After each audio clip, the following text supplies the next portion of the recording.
하나님 말씀 우리 함께 봅니다. 빌립보서 2장 5절에서 11절까지 말씀입니다. 빌립보서 2장 5절에서 11절까지 말씀.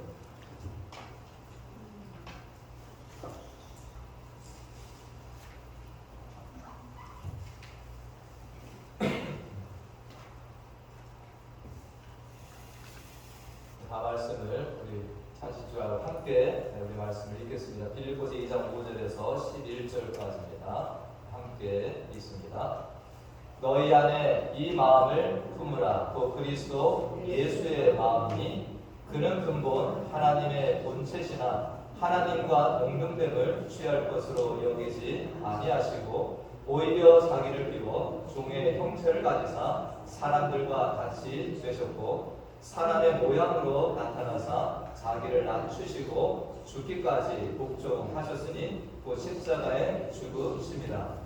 이러므로 하나님이 그를 지극히 높여 모든 이름 위에 뛰어난 이름을 주사 하늘에 있는 자들과 땅에 있는 자들과 땅 아래에 있는 자들로 모든 무릎을 예수의 이름에 꿇게 하시고 모든 입으로 예수 그리스도를 주라 시인하여 하나님 아버지께 영광을 돌리게 하셨느니라. 아멘. 할렐루야. 네, 제가 한국에서 고교육자 생활을 할 때 신방이 정말 많았습니다. 정말 신방을 가정 신방도 하고 기업 신방도 하고 또 애경사가 있으면 거기 다 참석을 하고 그래서 신방할 때 고교육자들이 하는 일이 있습니다. 꼭 이렇게 선물들을 챙겨가거나 또 액자 같은 거 이런 걸 챙겨서 담임 목사님 따라가서 이렇게 또 같이 사역을 하고 했는데 여러분들도 그 집에마다 이 성경 액자 하나씩 있으면 말씀 액자 그래서 우리가 이렇게 액자에 많이 인용되는 그런 말씀들이 있습니다. 여러분들 잘 아시겠지만 새 개념을 너희에게 주노니 서로 사랑하라 이런 말씀들 또 많이 그 평화를 너희에게 끼치노니 곧 나의 평화를 너희에게 준다라는 이런 말씀도 있고 또 여호와는 내게 복을 주시고 너를 지키시기를 원하노라 민수기 6장의 말씀 그리고 항상 기뻐하라 쉬지 말고 기도하라 범사에 감사하라 이런 말씀들 여기 이렇게 액자 보시면 제가 한국에서 예쁘게 만들어서 저런 것들 선물해 드리면 집에 또 이렇게 다 걸어 놓으시고 또 이렇게 보면서 또 생각하고 이렇게 하곤 했습니다. 근데 이제 가게를 오픈하거나 우리가 기업을 신방 가거나 할 때 많이 가져간 액자가 하나 있습니다. 뭐겠습니까? 내 시작은 다음에 이거 보시면 내 시작은 미약하였으나 내 나중은 쉼이 창대하리라. 보기만 해도 여러분들 근본타이죠, 그죠? 기분 좋으십니까? 안 좋으십니까? 안 좋으세요? 네 시작은 지금 미약하였지만 시간이 지나면 지날수록 뭐 한다라는 거예요? 창대할 것이다. 복의 복을 받을 것이다. 넘치도록 받을 것이다. 저거 걸어놓기만 해도 어떻습니까? 와, 하나님이 이거 우리 가게를 이렇게 키워주신대라는 정말 우리는 저것을 이렇게 볼 때마다 그래 하나님께서 반드시 복을 주실 거야. 내 기업을 창대하게 하실 거야 라는 이런 믿음까지도 우리가 갖게 됩니다. 그런데 우리가 이것이 하나님의 말씀인 줄로 우리는 생각을 하고 이것을 보고 묵상을 합니다.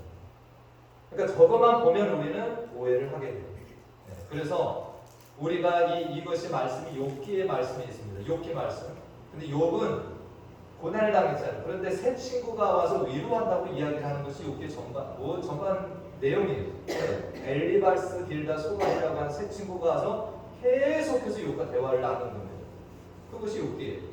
그런데 이것이 누가 한 말 가운데 있냐면 나 믿으세요? 욥의 친구 중에 한 명인 빌닷이라고 하는 사람이 와서 이야기를 한 것이 됩니다. 이 빌닷.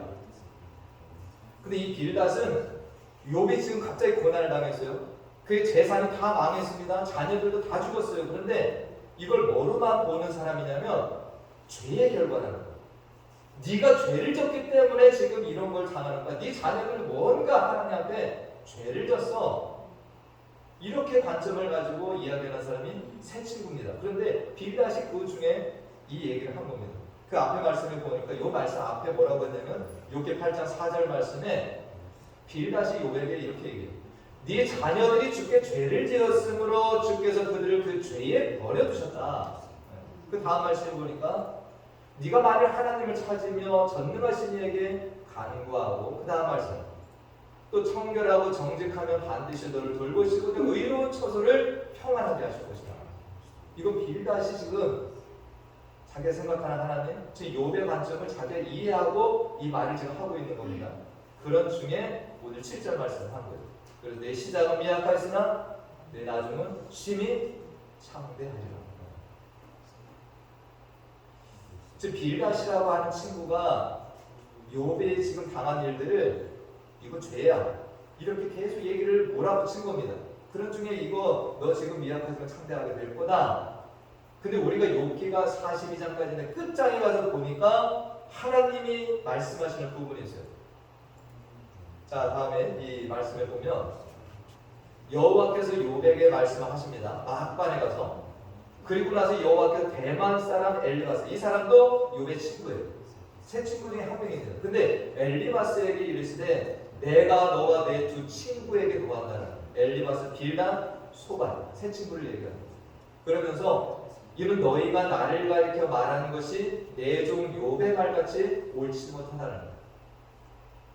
지금 욥이 당하는 고난은 죄의 결과가 아닙니다. 사단이 참소한 거예요. 그죠? 네. 그래서 하나님이 그것을 허락을 하셔서 이 와중에 있는 건데, 이 과정을 모르는 새 친구들은 계속 네 죄졌지 회개해 이렇게 본 거예요. 그러니까 하나님이 새 친구의 말이 정당하지 못하다. 그래서 그들이 하나님 앞에 나와서 제사를 드리고, 그리고 욥이 그것을 용서하면 그것이 나중에 씻겨지도록 그렇게 하나님이 일을 하시는 장면이 있습니다. 제가 왜 이 말씀을 드리냐, 오늘 읽은 우리가 빌립보서 2장 5절에서 11절 말씀도 동일하다라는 것입니다. 우리가 이 말씀을 너무나도 잘 알고 있는 말씀들이에요. 그리스도의 겸손을 하면 우리는 그거 빌립보서 2장 5절, 그리고 그리스도의 본체시나 하나님과 동등됨을 취할 것을 여기지 않고 이 땅에 내려오셨어. 우리는 그것만 다 떼서 그리스도의 겸손으로 이해를 합니다. 그러나 우리들은 그것이 어떤 배경에서 나왔는지를 우리가 잘 생각해보지 않는다라는 거예요. 왜 그 그리스도의 겸손이 이 빌립보서의 그 말씀 가운데 등장을 하는지라는 것입니다. 우리가 이 빌립보서를 처음부터 이렇게 나오고 있는데 이것이 상당히 저는 감사한 일이 돼요. 우리들이 말씀을 부분적으로 떼가지고 이 말씀 좋다라고 저를 듣고 내가 그 말씀만 떼가지고 이것이 나에게 주신 하나님의 말씀이다 하고 하다 보면 아까처럼 네 시작은 미약하였으나 네 나중은 창대하리 이렇게 이해하고 받아들일 말씀들이 너무나도 많다는 겁니다. 우리가 지난 시간에도 봤지만 이 빌립보 교회는 바울 사도가 상당히 아끼는 교회입니다. 자부심을 가진 교회예요. 근데 이 교회도 문제가 있다는 거예요. 이 교회가 성교도 열심히 하고 하나님의 일을 감당을 했지만 뭐가 있습니까? 성도들 안에 내부 불화, 갈등이 있었다는 거죠. 그래서 바울 사도는 이 사랑하는 빌립보 교회가 그것을 극복하고 하나님 앞에 더 아름다운 교회로, 하나된 교회로 쓰임받는 이 교회가 되기를 소망하면서 이 편지를 지금 쓰고 있는 겁니다. 그래서 우리가 지난 시간에 살펴본 말씀들이 그러한 것들을 어떻게 우리가 극복을 해야 되는지에 대한 권면을 주는 말씀들을 우리가 살펴봤었습니다. 어떻게 하라고 그랬습니까? 우리가 다시 한번 지난 말씀을 잠깐 또 생각해 보자면 그 다음 말씀, 마음을 너희들이 같이 해라. 이것은 모든 사람이 똑같은 마음을 가지라는 거 아니죠. 누구의 마음을 가지고 통일을 해야 됩니까? 예수 그리스도의 마음을 우리가 이해하고 그렇게 마음을 모아가야 된다는 거예요. 마음을 같이 하여서 같은 사랑을 가지고 뜻을 합하며 한 마음을 품으라. 우리 사람들의 뜻이 합해질 수는 없습니다. 부부 사이에도 뜻이 맞지가 않아요. 누구의 뜻을 맞추는 겁니까? 하나님의 뜻이라면 내 생각과 주장을 내려놔야지 그것이 하나가 된다는 거죠. 그 뜻을 합하며 한 마음을 품어라. 그 다음 말씀을 보니까 아무 일에든지 다툼이나 허용으로 하지 말고 오직 겸손한 마음으로 자기보다 남을 낫게 여겨야 된다는 거죠. 이것이 이루어져야지 그 교회의 평화와 하나가 이루어진다는 거죠. 그 다음 말씀에 우리가 각각 자기 일을 돌볼 분들과 각각 다른 사람들의 일을 우리가 돌고 와서 가야 된다는 거예요. 너무 이기적으로 교회 안에서 행하지 말고 다른 사람도 돌아볼 수 있어야지. 거기에서 서로가 서로를 믿고 신뢰하면서 하나 되는 이런 공동체가 될 수 있다라는 것입니다. 그래서 우리가 이 말씀들을 봤는데 이것도 바울 사도가 교회에 내놓은 좋은 권면이에요. 그러나 가장 강력한 핵심적인 권면이 뭐냐면 그것이 오늘 읽은 이 빌립보서 2장 5절 말씀이 된다는 겁니다. 2장 5절 말씀 다 같이 한번 오늘 읽어보겠습니다. 2장 5절 말씀, 너희 안에 이 마음을 품으라. 곧 그리스도 예수의 마음이. 이것이 저는 이 교회가 앞서서도 그 중요합니다. 한 마음을 품고 한 사람 가운데 서로 돌보고 자기보다 남을 낮게 여기고. 근데 이 모든 것을 할 수 있는 근본 해결책이 뭐냐? 바로 이 말씀이라고. 우리 안에 어떤 마음이 있어야 되는 겁니까? 내 마음이야. 그리스도 예수의 마음이 우리 안에 품어져야 된다는 거. 우리 안에 있어야 된다는 거. 우리가 주변에도 겸손한 사람 많이 있습니다. 정말 저 사람 법 없이도 살 수 있다. 참 저 사람 참 겸손한 사람이다. 내가 롤모델로 삼고 싶은 사람이다. 우리 주변에 이런 사람들 많이 있습니다. 그렇지만 사람은 궁극적인 우리의 모델이 될 수가 없다는 거죠. 겸손의 모델로 될 수가 없습니다. 궁극적인 겸손의 모델은 누가 되시는 겁니까? 바로 예수 그리스도라는 거죠. 오늘 우리가 이걸 말씀에서 이제 그 이후에 그리스도가 어떻게 겸손한 모습을 우리에게 보이셨는가를 계속 언급하는 것이 오늘 읽은 본문의 말씀들입니다. 그 다음 우리가 6절 말씀을 보니까 우리 주님이 누구시라는 거예요? 그는 근본 하나님의 본체시라는 거예요. 이 땅에 오신 예수 그리스도는 원래 하나님과 하나라는 거예요. 하나님이셔요. 그분과 동등되다라는 거예요. 근데 그분이 그 어떤 창조주의 모든 것들, 그 권위, 모든 힘을 가지고 계시지만 그것들을 뭐 하셨다라는 거예요? 그냥 버리셨다라는 거예요. 그리고 이 땅에 이 피조물이 인간의 몸을 입고 내려오셨다. 이 자체로서도 이미 뭡니까? 주님의 겸손을 우리가 알 수 있다는 거죠. 우리가 이 주님의 성육신 사건이라고 얘기를 합니다. 주님께서 이 땅에 오실 때 멋진 모습으로 오시지 방법이 없었겠습니까? 정말로 천둥을 동반하고 천군 천사를 막 동반해서 멋진 모습으로 이 땅에 오실 수도 있었을 거예요. 그러나 주님은 그렇게 하지 아니하시고 피조물인 인간의 몸을 입고 베들레헴 초라 마국간에 내려오셨 그런 주님이 되더라고요. 주님은 세상에 어떤 요란함을 끼치면서 그렇게 오지 않고 조용히 그렇게 이 땅에 오셨습니다. 그런 주님의 마음을 우리가 뭐 해야 된다는 거예요? 품어야 된다는 것이 오늘 말씀이 됩니다. 어떤 분은 이렇게 이야기를 합니다. 우리가 겸손해지기 위해서는 이 세상사에서도 대가를 한번 만나봐야 된다. 저도 예전에 그 책을 읽고 참 감동을 받았는데 인생에 한 번쯤은 고수를 만나라는 책이 있습니다. 여러분 한번 나중에 읽어보세요. 엄청 도움이 된다는 겁니다. 우리가 정말로 그 고수를 만나지 않으면 끝없이 교만한 가운데 있다는 거예요. 내가 잘났다고 생각을 하는 거예요. 저도 그런 적이 많았습니다. 젊은 날에 내 건강을 의지하고 내가 상당히 똑똑할 줄 알고 근데 제 건강이 허물어지니까 겸손해지게 됐습니다. 아, 이건 내 것이 아니구나. 내가 잘나서 된 것이 아니구나. 하나님의 은혜구나. 제가 말씀을 좀 읽었다고 해서 교만한 적이 있습니다. 근데 하나님이 영감 없이 만나게 하셨을 때 아, 정말 내가 얼마나 말씀을 모르는 사람인가. 이걸 깨닫게 하신. 그러니까 저절로 겸손해지게 됩니다. 우리들의 어떤 공동체 속에서 내가 여기에서 학식이 최고 많은 사람이야? 내가 여기에서 가장 부를 많이 가지고 있는 사람이야? 내가 여기서 최고 건강한 사람이야? 내가 여기에서 뭘 최고 잘하는 사람이야? 근데 우리들이 정말 어떤 이 세계 속에서도 프로 선수를 만나거나 대가를 한 번쯤 만나게 되면 저절로 우리는 어떻게 됩니까? 겸손해지게 된다. 근데 우리에게는 정말 이런 인간 고수를 대가를 만나도 우리가 겸손해지는데 창조주이시면서 그 모든 것들을 내려놓으시고 이 땅에 오신 예수 그리스도를 우리가 만난다라고 한다면 우리들이 그 앞에서 뭐가 되는 존재라는 것을 우리가 바라보지 않겠습니까? 제가 이전에 강대상에서 기도를 하는데 눈물이 펑펑 나는 거예요. 저도 슬픈 일이 있었습니다. 하나님 앞에 기도를 하는데 주님은 광대하시다라는 그 기도를 계속했습니다. 너무 위로가 되는 거예요. 우리 하나님이 어떤 하나님이십니까? 이 온 우주 만물의 창조주이신 광대하신 주님이신데 그 주님이 내 아버지가 되시고 나의 보호자가 되신다는 거예요. 그 앞에 우리들은요, 그래서 성경 기자들이 뭐라고 했어요? 나는 벌레만도 못하다라고 고백을 하게 되는 것 아닙니까? 근데 예수님은 단순하게 이 인간의 몸, 아기의 몸을 입고 이 땅에 오신 것뿐만 아니라 뭐 하셨습니까? 본인이 만든 법 속에 그냥 들어가셔서 순종하셨어요. 인간들이 죄를 지어서 형벌로 받은 그 사망을 주님께서는 경험도 하셨습니다. 어떻게 죽으셨습니까? 최고 비참한 십자가 위에서 죽임을 당하셨다는 거예요. 주님과 거부할 수도 있었습니다. 그러나 우리를 살리시기 위해서 십자가에 죽으신 거예요. 무덤에까지 내려가셨습니다. 주님께서는 이것을 한 번만 보여주신 것이 아니라 이 땅에 살아계시는 내내 주님께서 계속해서 겸손의 모습을 우리에게 보여주셨습니다.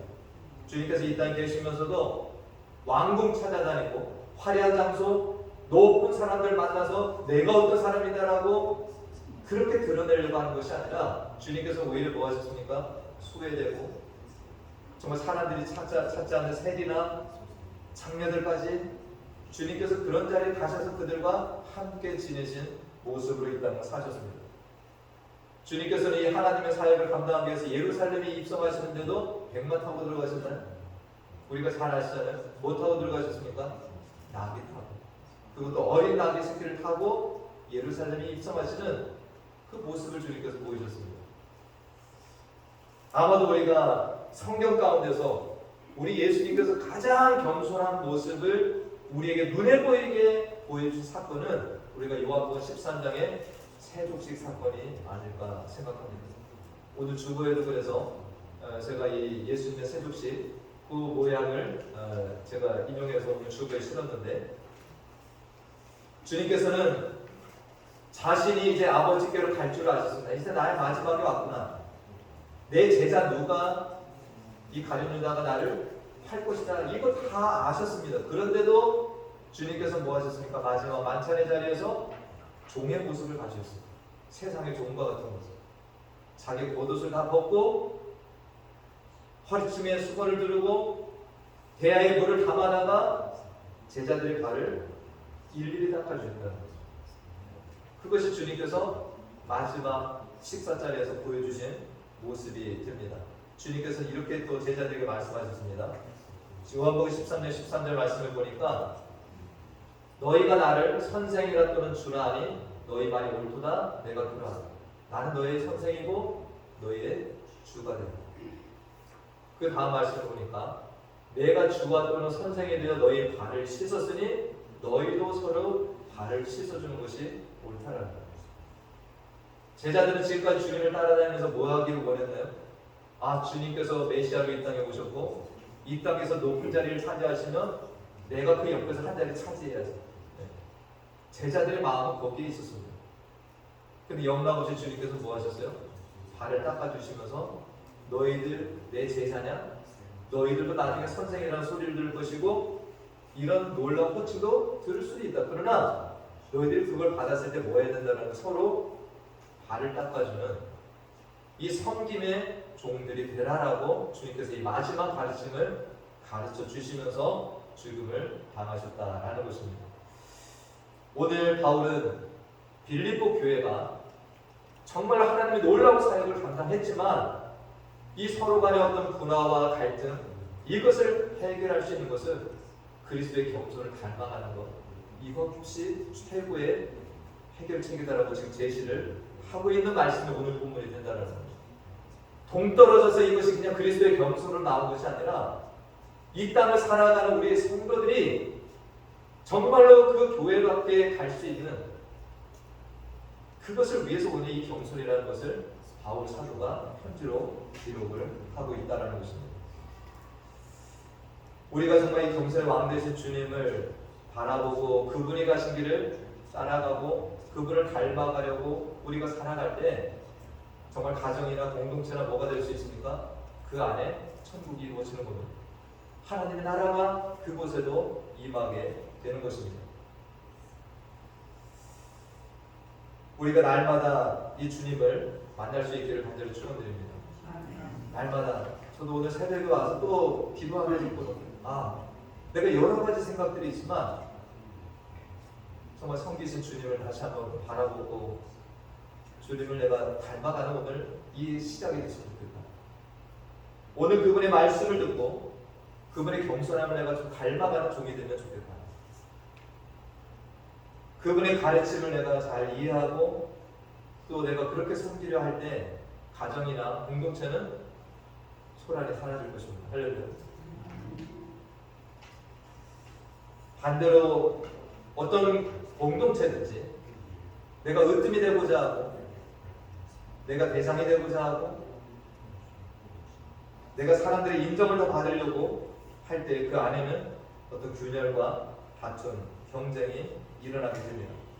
그렇기 때문에 우리들이 하나님 앞에 나올 때는 내 지식, 내 지혜, 내 가진 것 이것들을 주님 앞에 내려놓고 우리도 주님 앞에 겸손하게 서려고 애를 쓰는 이 자세를 우리는 하나님 앞에 서야 된다는 것입니다. 특히 교회 안에서는 더 그렇습니다. 우리가 교회 안에 올 때 그런 것들 다 내려놓고 하나님 앞에서 우리 모두가 그렇게 나와서 예배를 드리는 공동체.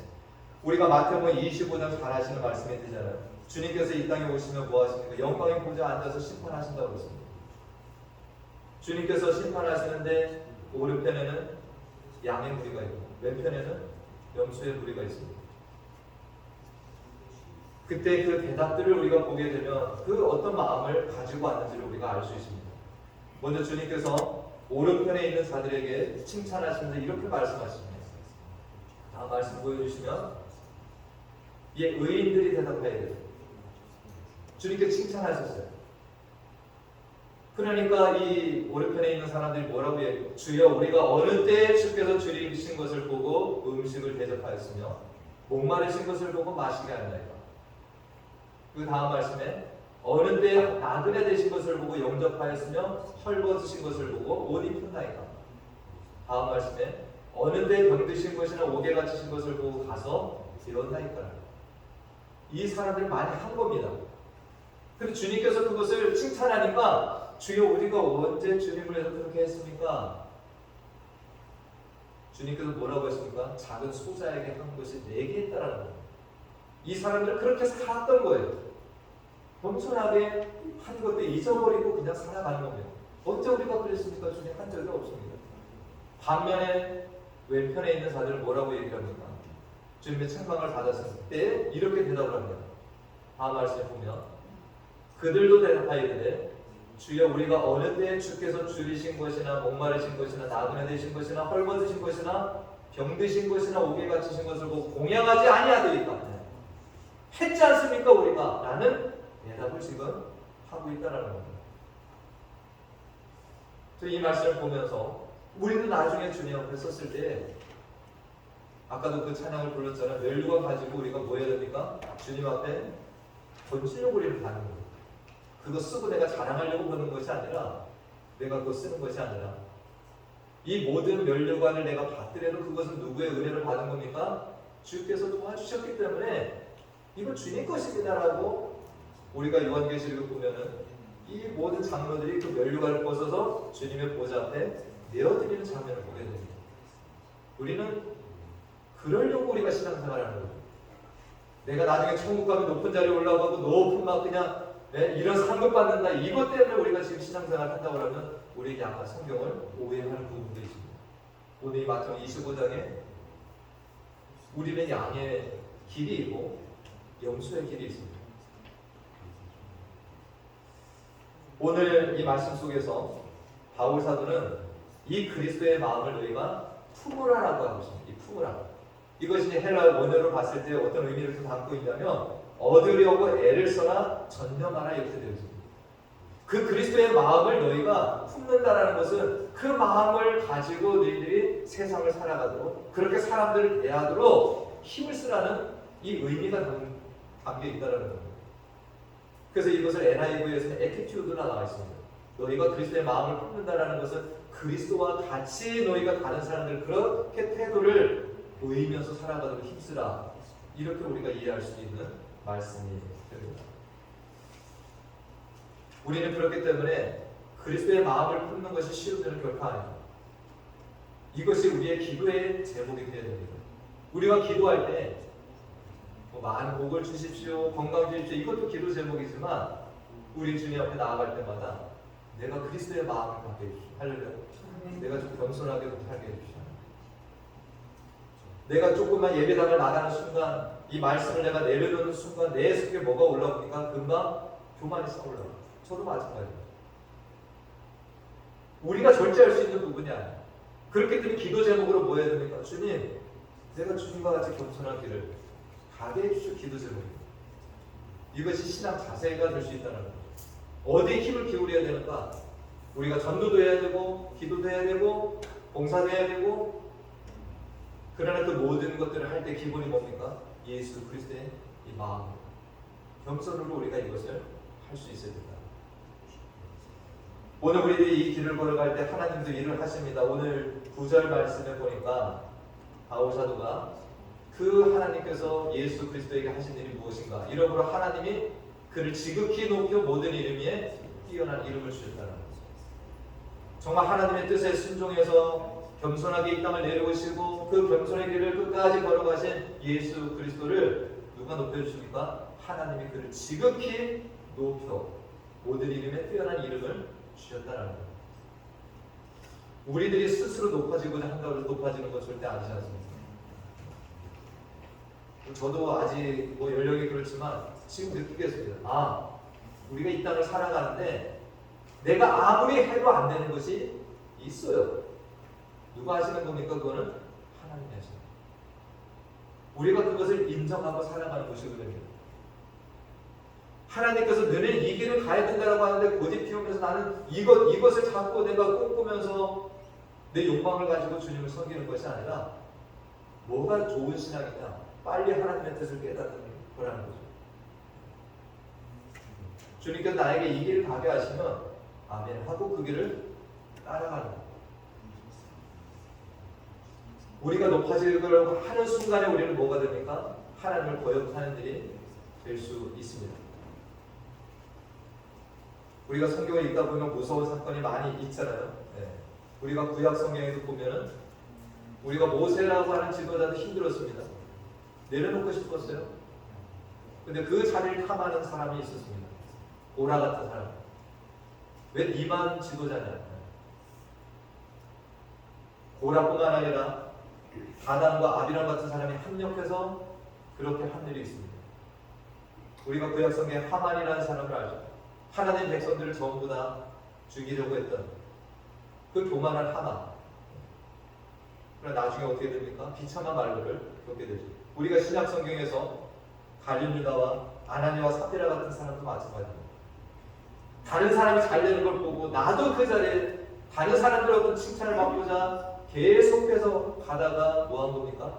하나님을 거역한 길을 가는 겁니다. 우리가 이 잠언에 이러한 어떤 교훈의 말씀들이 많이 있는데 이 교만을 많이 말씀하고 있습니다. 이 잠언에 보면 말에 대한 말씀도 많고요. 교만에 대해서 지혜에 대한 이런 구절들이 많이 있습니다. 우리가 잠언 16절 18절 말씀에 잘 하시는 말씀이 됩니다. 다 같이 한번 읽어보겠습니다. 시작. 교만은 해망의 성공이요 거만한 마음은 넘어짐의 앞잡이다. 우리가 넘어질 때 뭐가 앞선다라는 거예요? 거만한 마음이 먼저 가 있다는 거예요. 누구도 넘어집니다. 목회자도요. 하나님 말씀 듣지 않고 읽지 않고 기도하지 않으면 언제 넘어질지 몰라요. 언제 세상 유혹에 그냥 정신이 팔려나갈지 모릅니다. 우리 모두가 그 길에 있어요. 오늘 내가 섰다고 자랑할 것 아무것도 없어요. 저녁에 쓰러질 수 있어요. 금방 쓰러집니다. 1분 1초 전에만 그냥 하나님만 높이고 찬양하고 막 하다가도 뒤돌아서는 순간 우리는 바로 교만해지고 넘어질 수 있는 위기가 늘 우리 주변에 깔려 있습니다. 다음 말씀 봅니다. 잠언 18장의 동일한 말씀입니다. 사람의 마음의 교만은 멸망의 선봉이요 그러나 겸손은 존귀의 길잡이다. 반대입니다. 겸손히 내 앞에 나아갔을 때 그 사람은 어떤 길로 가게 된다는 걸 존귀하게 된다는 것. 내가 높아지고자 하는 것이 아니라 주님 가신 그 길을 내가 겸손하게 따라갈 때 하나님이 높여주시더라. 이것이 우리는 가장 귀한 높임이 될 수 있습니다. 내가 스스로가 아니라 주님이 나를 높여주셔야 돼요. 인위적으로 우리가 신앙생활을 할 수가 없습니다. 우리는 그렇기 때문에 하나님의 뜻을 구해야 되는 것이고, 하나님이 높여주시면 높아지는 것이고, 나를 계속 낮게 하시면은 그것들 순종하는, 그것을 나중에 칭찬받습니다. 내가 널 이렇게 사용했는데도 너는 끝까지 순종을 했구나 라고 주님께 나중에 그 사람을 엄청 칭찬하실 수 있는 그것이 오늘 말씀입니다. 베드로전서 5장 6절 말씀 다 같이 한번 읽고 마친 말씀 맞습니다. 그러므로 하나님의 능하신 손 아래에서 겸손하라. 때가 되면 너희를 높이시리라. 아멘. 여러분들 하나님께서 계속 낮추시는 그것이 높이시려고 한다는 거예요. 주님이 우리한테 니를 지지리 공상으로 그냥 살아라, 이것이 하나님의 뜻이 절대 아니에요. 때가 되면 우리를 높여주시려고 합니다. 그래서 설교 준비를 하면서 어떤 책을 읽었는데, 그런 모세 왕궁에 살았잖아요. 그 다음에 간 데가 어디니까 미디안 광야 가서 아무 사람도 없는 데 가서 초라 목동 생활 40년 했습니다. 그 겸손의 때를 지나고 나니까 다시금 리더로 쓰셨다라는 거예요. 이런 성경의 역사들이 많습니다. 왜 나 같은 사람을 이렇게 하나님 안 쓰십니까가 아니에요. 하나님께서 연단의 때를 통해서 높여주실 때도 분명히 있는데 그것이 순리입니다. 우리는 그 길을 가라고 부르시는 바랍니다. 저와 여러분이 오늘 이 말씀을 기억하실 때, 정말 우리 신앙생활을 위해서 이 그리스도의 겸손의 말씀을 주셨구나 라는 것을 기억하실 수 있는 오늘 본문이 되길 간절히 축원드립니다. 기도하겠습니다.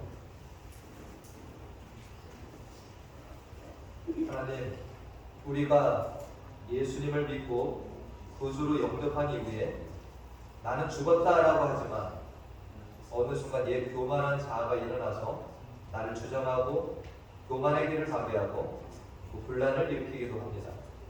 이런 빌립보 교회를 향하여 바울은 우리 믿음의 사람들이 예수 그리스도의 마음을 품고 닮아가야 한다는 이 편지를 쓴 것을 보았습니다.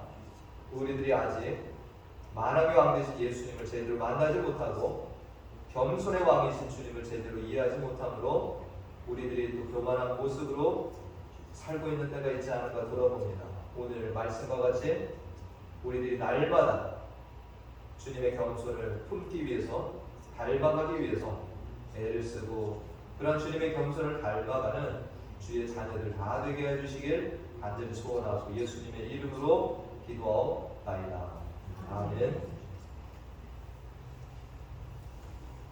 우리 이어서 바로 성찬식 갖도록 하겠습니다. 우리 학원장님들 나와서 도와주시면 됩니다.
잠깐 기도하도록 하겠습니다.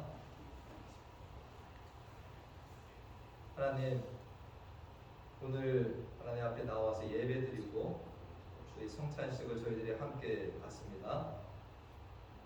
참으로 주님께서 이 땅에 계시면서 제자들과 마지막 만찬을 가지셨을 때 정말로 떡을 떼시고 잔을 나누시면서 이것은 너희를 위한 내 몸이나 너희를 위한 내 피다라고 말씀하시고 함께 나누셨습니다. 참으로 제자들과 하나가 되셨고 제자들은 주님과 하나가 되었고 주님의 뜻을 수행할 사명자들이 되었습니다. 오늘 우리가 이 그리스도의 겸손에 대한 말씀을 들었는데 정말 우리가 이 성찬식을 가지면서 주님과 하나 되기를 간절히 소망합니다. 주님의 마음을 더 닮아가는 성찬식이 되기를 원합니다. 우리의 교만이 내려앉는 성찬식이 되기를 원합니다. 우리들이 세상에 나아가서도 정말 주님의 모습으로 살아갈 수 있는 힘이 있게 도와주시옵시고 우리가 세상에서 믿는 자들로 걸림돌들 되지 아니하고 그들에게도 디딤돌이 될 수 있는 성도에게를 가게 도와주시옵소서. 이 성찬식 가운데 우리 주님 함께 하심을 믿고 이 자리에 참여하는 모든 이들에게 동일한 은혜를 주시기를 간절히 소원하며 예수님의 이름으로 기도하옵나이다. 아멘. 말씀을 제가 대독합니다. 고린도전서 말씀에 내가 너희에게 전한 것은 주께 받은 것이니 또 주 예수께서 잡히시던 밤에 떡을 가지사 축사하시고 되어 이르시되 이것은 너희를 위하는 내 몸이니 이것을 행하여 나를 기념하라 하시고 식후에 또한 그와 같이 잔을 가지시고 이르시되 이 잔은 내 피로 세운 새 언약이니 이것을 행하여 마실 때마다 나를 기념하라 하셨으니 너희가 이 떡을 먹으며 이 잔을 마실 때마다 주의 죽으심을 그가 오실 때까지 전하는 것입니다. 그러므로 누구든지 주의 떡이나 잔을 합당하지 않게 먹고 마시는 자는 주의 몸과 피에 대하여 죄를 짓는 것입니다. 사람이 자기를 살피고 그 후에 이 떡을 먹고 이 잔을 마실지니 주의 몸을 분별하지 못하고 먹고 마시는 자는 자기 죄를 먹고 마시는 것입니다. 아멘. 이번에 제가 노예를 가서도 거기에서 성찬식을 가졌는데 이 성찬식에 대한 견해가 여러 가지가 있습니다. 이 카톨릭에서는 화채설이다 해서 우리가 이 떡과 포도주를 먹으며 우리 몸속에서 그것이 진짜 예수 그리스도의 살과 피로 바뀐다라고 하는 것이 화채설입니다. 우리 개신교의 입장은 뭐냐면 성령 임재설입니다. 기념이라고 얘기하죠.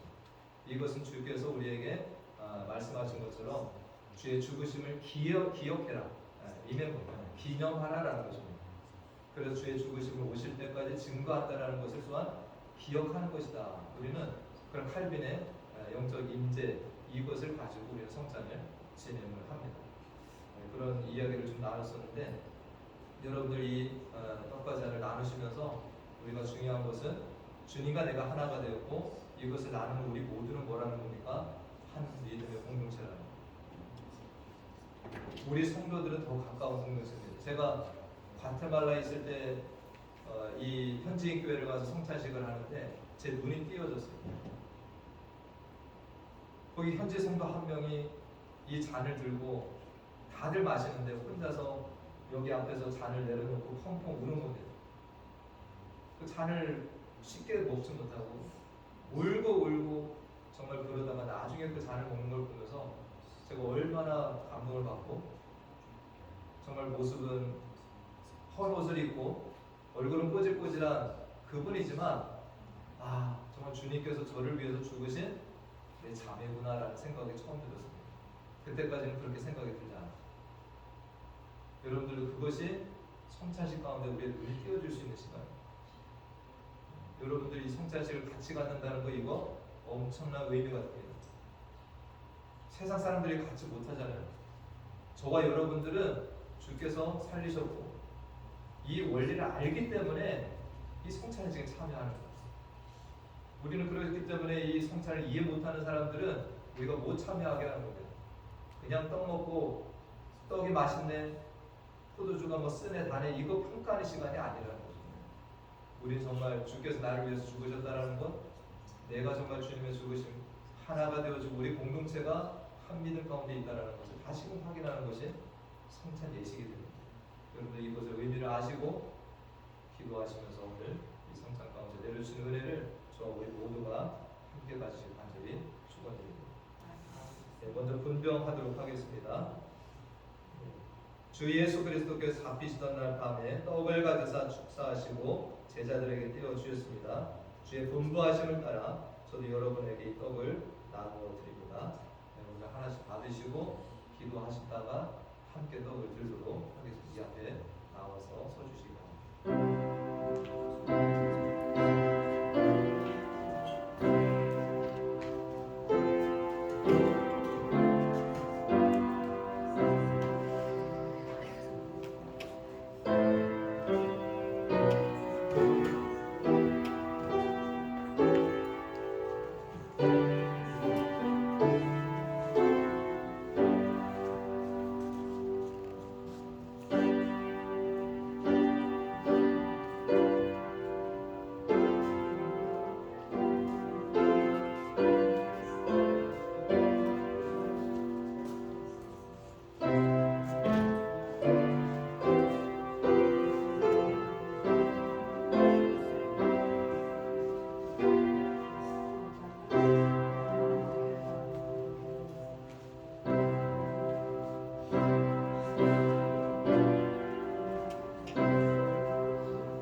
예수 그리스도께서 인간의 몸을 입고 이 땅에 오셔서 정말 겸손의 모습을 끝까지 보여주시고 제자들의 발을 닦아주시고 마지막에는 떡과 잔을 가지시고 축사하시면서 이 몸과 피까지 나누어 주시는 이런 아버지 마지막 만찬을 가지셨습니다.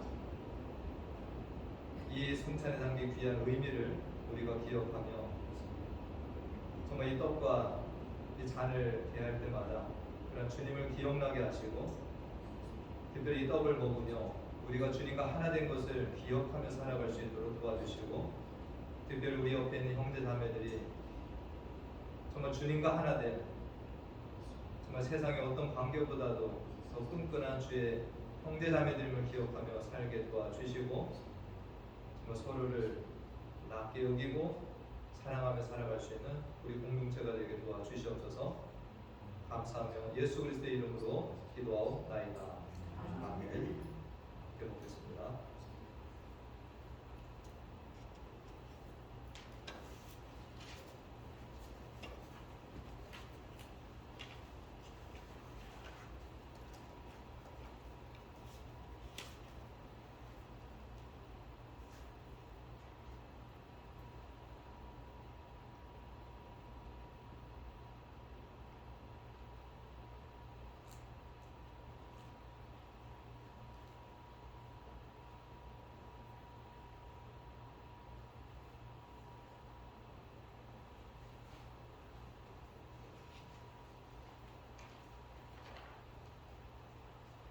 혹시 세례교인 중에서 떡을 안 받으신 분 있으면 손을 들어 펴주시기 바랍니다. 없으시면 이어서 바로 분잔하도록 하겠습니다. 한 줄로 나와 주시고 동일하게 잔을 받아가셔서 기도하셨다 함께 하도록 하겠습니다.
기도하겠습니다.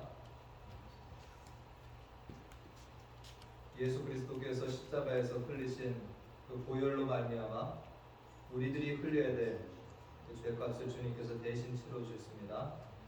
예수 그리스도의 보혈로 우리는 하나님 앞에 나아갈 수 있는 은혜도 입었습니다. 하나님 아버지, 이 귀한 또 보혈의 은혜를 우리가 늘 기억하며 살게 도와 주시옵시고, 우리 이 포도주를 함께 나눔으로 우리 안에 예수 그리스도의 보혈이 또 흘러감을 우리가 늘 기억하며 살게 도와 주시옵소서. 예수님의 이름으로 기도하옵나이다. 아멘.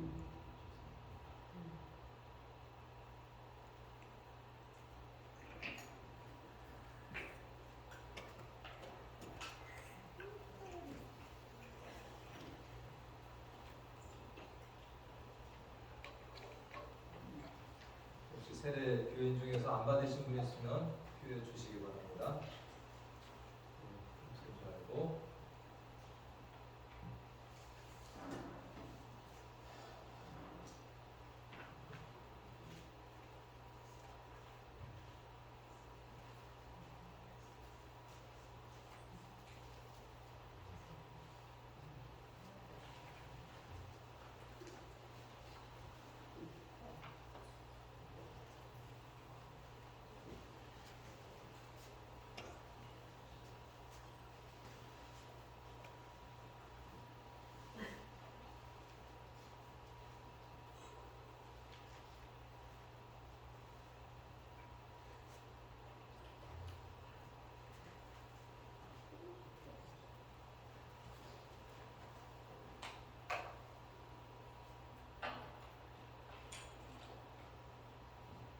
자리에서 다 일어나셔서 이제 찬양하시고, 그리고 제가 성사 마무리 기도와 또 우리 축도로 예배를 마치도록 하겠습니다.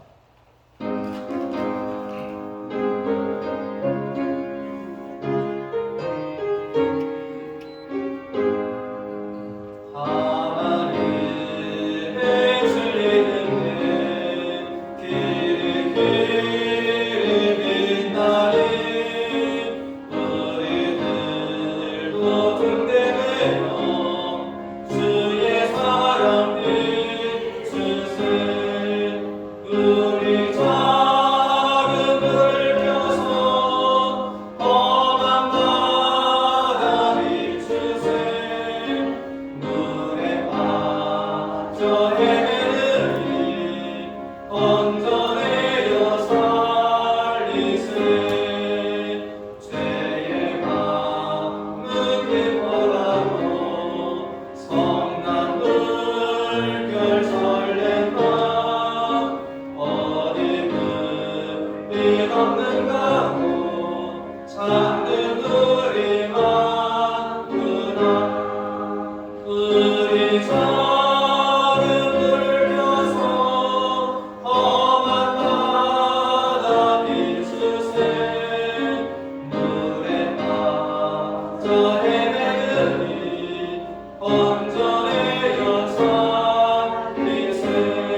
하나님 아버지, 오늘 주신 귀한 말씀을 저희들 기억하며 살게 도와주시옵시고, 오늘 창찬식을 통해서 또 주신 은혜를 간직하며 살게 도와주시옵소서. 우리들 교회 공동체 속에서만이 아니라 세상에 나아가서도 겸손했던 주님의 모습을 닮아 살게 해주시옵시고, 그곳에서 빛과 소금의 사명을 감당하고 우리 찬양과 같이 작은 불빛이 되어서 그들을 하나님의 나라로 인도하는 삶을 살아갈 수 있는 우리 모든 하나님의 자녀들 되게 도와주시옵소서. 지금은 우리 주 예수 그리스도의 은혜와 하나님 아버지의 무한하신 사랑과 성령님의 교통, 가마 충만대의 주 인도하심이 예수님의 제자로 이 땅을 살아가는 동안에 주님 앞에 선 그날까지 예수님의 겸손의 마음을 배워가며 겸손의 제자로 살아갈 것을 다짐하며 나아가는 사랑하는 자녀들의 머리머리 위와 그들의 가정과 기업과 우리 교회 가운데 영원토록 함께 하시기를 간절히 축원하옵나이다. 아멘.